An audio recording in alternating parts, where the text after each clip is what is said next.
You know a guy like this. Maybe it's your uncle. Maybe it's your dad. Maybe it's a friend from high school you barely recognize now.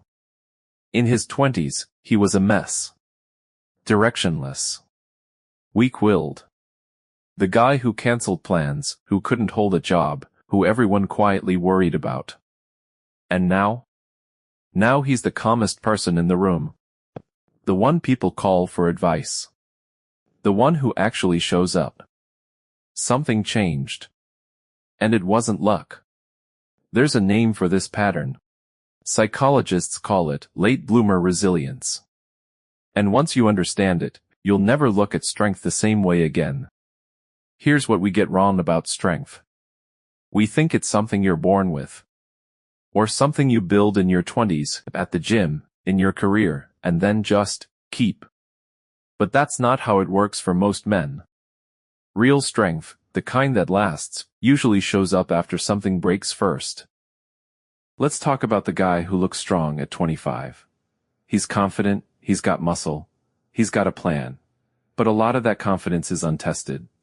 It's never been through real loss, real failure, real humiliation. Psychologists call this unearned confidence. It looks like strength, but it's actually just the absence of adversity. And here's the problem with unearned confidence. It's brittle. The first time life really hits this guy, a divorce, a layoff, a death, a failure he can't talk his way out of, that confidence doesn't bend, it shatters. Now here's where it gets interesting. For a lot of men, somewhere between their late 20s and mid-40s, something breaks. A career collapses. A marriage ends. A body stops cooperating. A father dies. And suddenly there's no one left between you and your own mortality. This is the part nobody talks about. Because it's ugly. It's not a montage. It's not a training arc with music playing. It's silence. It's staring at a ceiling at 3 a.m. It's realizing the plan you had for your whole life doesn't work anymore. Psychologists have a term for what can happen next. It's called post-traumatic growth. Not everyone who goes through hardship experiences it. But the ones who do come out the other side fundamentally rebuilt. Not the same person with new scars, a different person entirely. Here's the part that surprises people. The men who become the strongest later in life are usually not the ones who avoided struggle. They're the ones who went through it and were forced to rebuild their identity from scratch. Think about what that actually requires. When your old identity, the job, the marriage, the plan, gets taken away, you're left with a question most people spend their whole life avoiding. Who am I without any of that? Answering that question honestly is one of the hardest things a person can do. But the men who do it stop building their strength on things that can be taken away.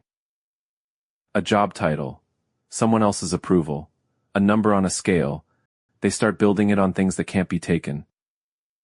Discipline, self-honesty, the ability to sit with discomfort without running from it. That's a different kind of strength, and it doesn't shatter, because it was never propped up by circumstances in the first place. So what does this look like, practically? 3 things tend to shift. First, emotional regulation.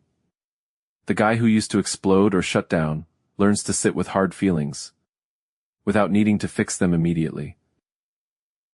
That's not weakness. That's the opposite. Second, he stops performing strength and starts practicing it. Performing looks like posturing, bravado, needing to win every argument. Practicing looks like quiet consistency, nobody's watching. Third, his relationships change.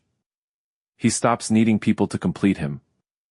Which, strangely, is what makes him someone people actually want to be around. None of this happens overnight. It happens in the boring years. The years with no highlight reel. Maybe you're in that boring middle right now. Maybe something already broke for you. A relationship, a career, a version of yourself you thought you'd have by now. Here's the thing, psychology keeps confirming, over and over, that breaking point isn't the end of your strength story. It might be the actual beginning of it. The version of you that comes after this isn't going to be the same person with a few dents in the armor. If you let it, it's going to be someone your younger self wouldn't recognize. Someone calmer. Someone harder to shake. Someone who finally stopped performing and started just being solid. You know a guy like this. Maybe, one day, someone's going to say the same thing about you.